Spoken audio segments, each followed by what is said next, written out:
2019 Buick Enclave. Same thing as the Acadia and the Traverse. All right, gonna do an alternator.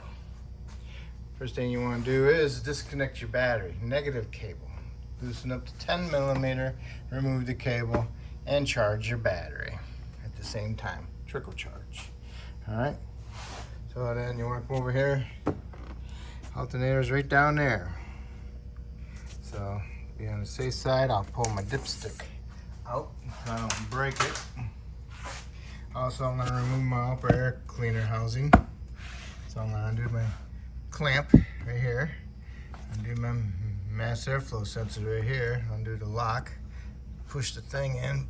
Pull a connector off.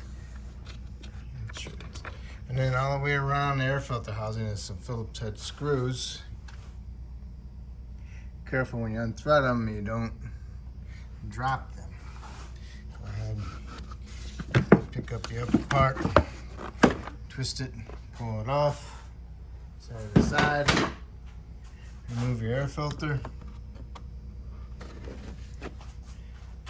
pull it up, look at it, looks pretty good. I don't need to replace it. Make sure you stick it somewhere it's not gonna get dirty.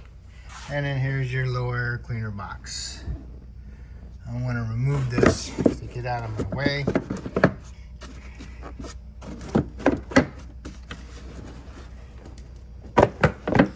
Let's just get to the ground that's holding it in, but got a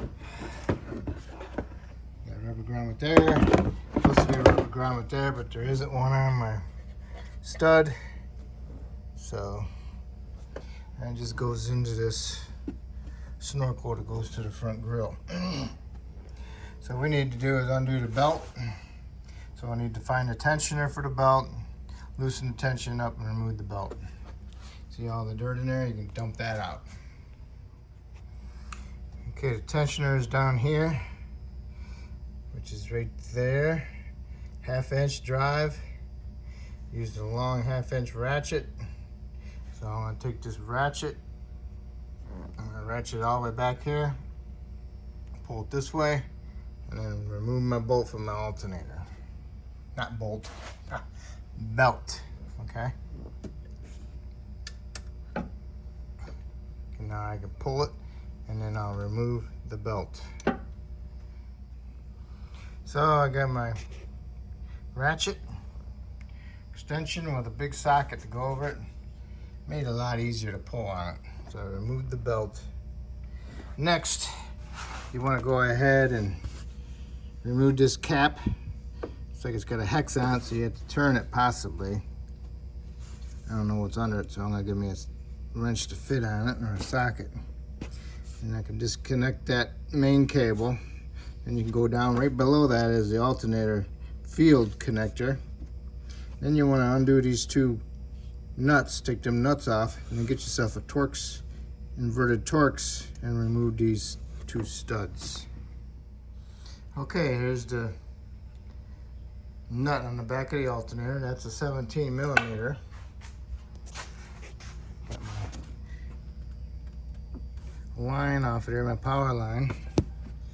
And then you got the field connector down below. You can see it.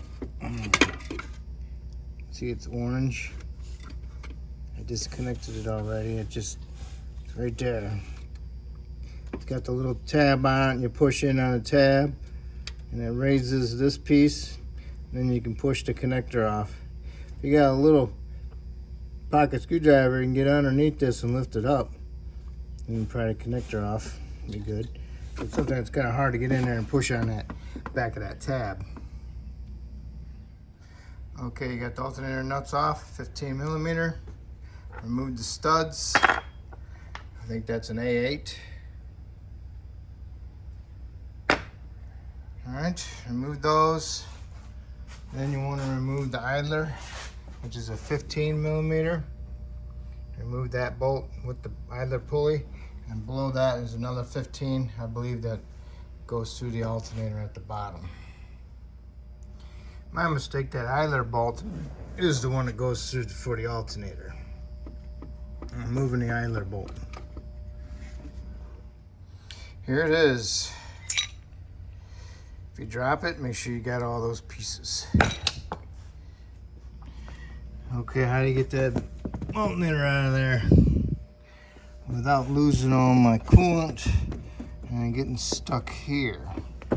So I'm gonna try going over this way, but I'm gonna remove my oil dipstick tube. Got a 10 on it, so I'm gonna remove the 10 and pull my dipstick tube out and try that way. Okay, there's the alternator.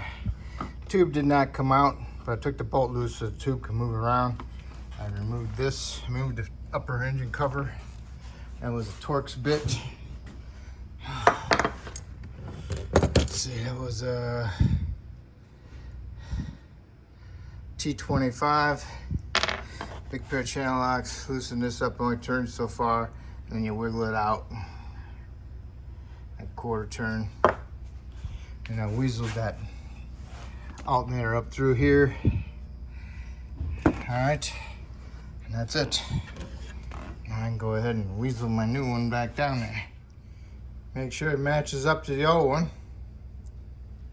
I got mine from Lucas. It was pretty cheap. So we'll see how it works.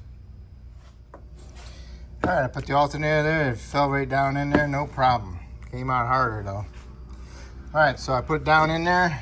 Got the alternator on a little angle like that. Got my bolt started with my spacers in it. Came over here, got one of my studs. Got one of my studs lined up, and then I ran it all the way up. And then I put the nut on there loosely, ran it up. And I put the next stud in there, got it all the way up, and got this. And I put the nut on there and snug that one up with my hands. Went underneath,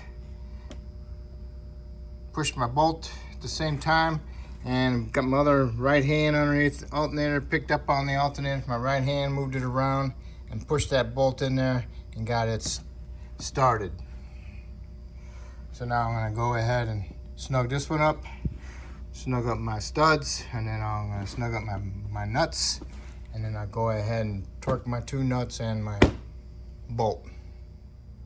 Snugged up the idler bolt, 15mm head, tightened up my two studs, tightened up my two nuts, came back over here, tightened up my idler bolt. Now what we need to do is figure out our serpentine belt, see how it is. Hopefully I didn't pinch it behind the pulley. Didn't think about that. All right, so now remember you gotta pull on the tensioner and then put the belt back on the alternator. Well, here's the belt routing. So you wanna leave this one off until you do the tensioner.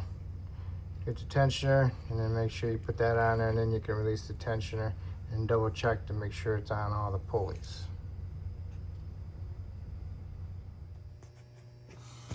Okay, got my dipstick back in, got my main terminal on the back of my alternator for the battery, and then my field wire supposed to be down there, but it's up here. It's clocked wrong, so I had to put an extender wire in there.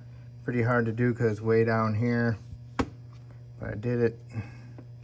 Hopefully it works. Kind of disappoints me. All right, now you go ahead and put your filler tube in, put your engine cover back on, put your air filter lower box in, and then you can put your top of your air filter on, and then you can connect your battery. I got your lower air filter box in, put the filter in there, put your upper air cleaner assembly on, put your screws in, tighten up your clamp, mass airflow. Next will be your battery. Make sure you tap this below so it's sticking below and this is up. You don't want to tighten them when they're like this, because that's wasteful and not a good connection. So make sure that terminal is over that baby. The clamp is over it and the terminal is sticking up, okay?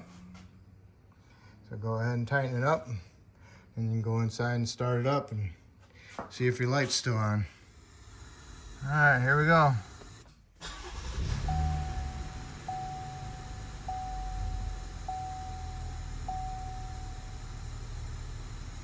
Now let's change screens and see if it has the effect on it.